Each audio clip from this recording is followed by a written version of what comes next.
with like Nip Tuck, and it's just getting more and more and more. It's just, to me, that's created a world which is now people have taken off on that. 100%. And if I did a post a couple of months ago where I said, what would you guys like to see me on?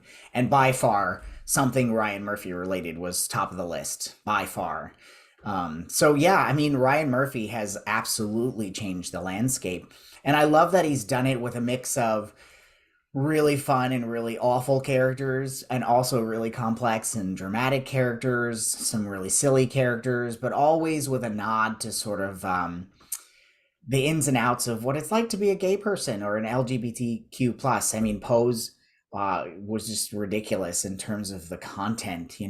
Gosh, just reliving those people's lives. It just felt like we were right there. And even this latest season of American Horror Story, though it was really hard to watch, the characters were beautiful and complex and had um, so much to learn about themselves. And just watching, I mean, have you seen it? Do you know what it's about? This New York City version. Oh yeah, I know. The I'm New like, York City one. I've been so busy. I watch things only for work usually, and then I make Sure. rare exceptions. This is a rare, so I was like, I'm just gonna.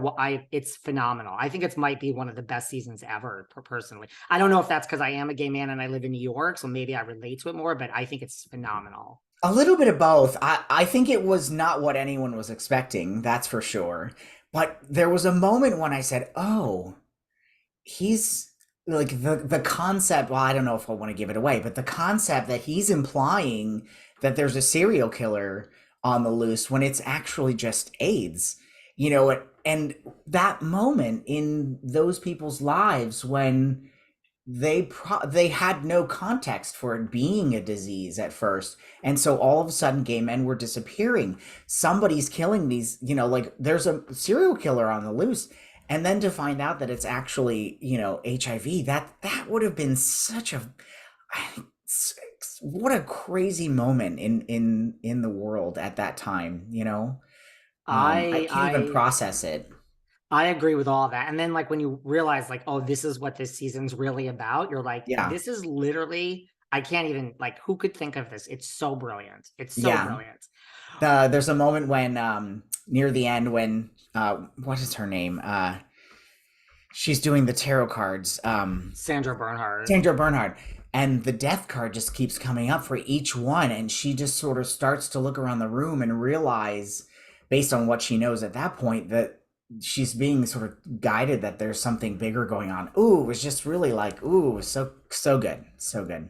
I agree. When Yeah. you think back to the beginning for you, Cujo, when you were 7 years old, like, do you remember that? I mean, I don't remember anything from childhood, especially seven. No. Like, do you have vivid memories? No, and everyone expects me to.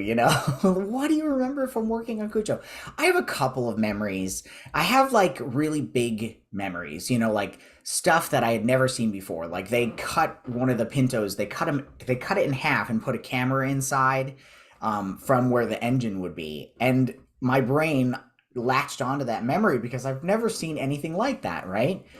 But they're very few and far between. I think a lot of the memories I have from Cujo are created post Cujo by looking at the photos. My dad took a whole photo album of pictures, and then of course watching the movie, and then telling the stories with Dee Wallace at all these horror conventions over the years. So I think I've created these memories, but they're not really from that time. Um, but yeah, no, I have a few memories from As the World Turns. They sent us to Spain, and it was the first time I'd ever left the country. So I do have some vivid memories of being in Spain. There was a bullfight, and I got to be there. And then they set our house on fire, like the actual set on a sound studio. They set it on fire, and I couldn't figure out how they did that without burning the entire sound studio down. And it was just so cool to be like running through this, set that was on fire. So I have a vivid memory of that. Interesting. So nothing about like being scared of the dog, working with Dee Wallace, Stephen King, like nothing to that effect. Well, I never met Stephen King. I do remember speaking to him on the phone. I didn't at the time realize who he was or like the magnitude of the call. I was like, "Oh, it's a somebody involved. Okay, hello, how are you?" I had no context. I have lots of memories of Dee, and there are some very specific memories of Dee. Um, but I was not scared of the dogs at all, like not even slightly. There were 7 of them. There was a man in a dog suit. There was a dog in a dog suit. There was a mechanical dog.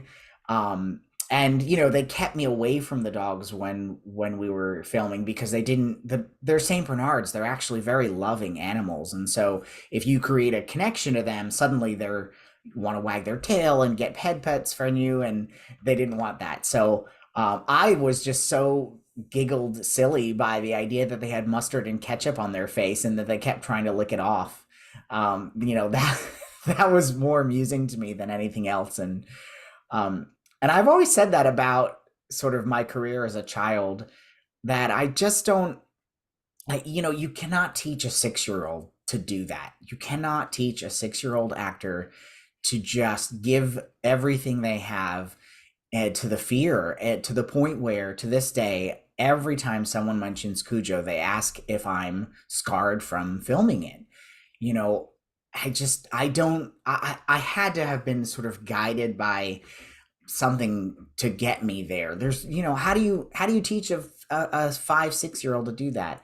And not only that, but then the 5 or 6-year-old is like, Dee Wallace, after every take, she would say, now, it's not real, and they've got their makeup on, and they're trained. And I'd be like, okay, that's fine. So are they going to move the camera over there for this next shot, or what?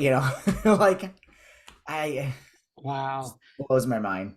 That blows my mind. I mean, right, you can't teach a 5 or 6-year-old that. So how did you get into acting? Like, was it, I'm always just curious when people start really young, like, was it your parents just said, or did you have a conscious thought of like, I want to be an actor at 6? No conscious thought, and it was actually at the age of 2.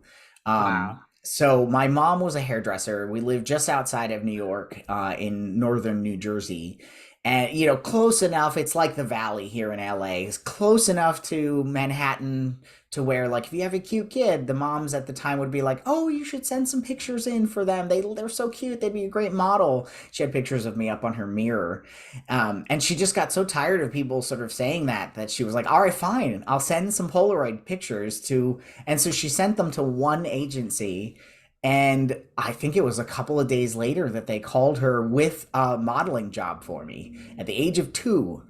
Um, Wow. and so I would go in and I would audition for stuff, or go in and have some Polaroids taken, and I got everything. Like every single thing I auditioned for as a child, I would get.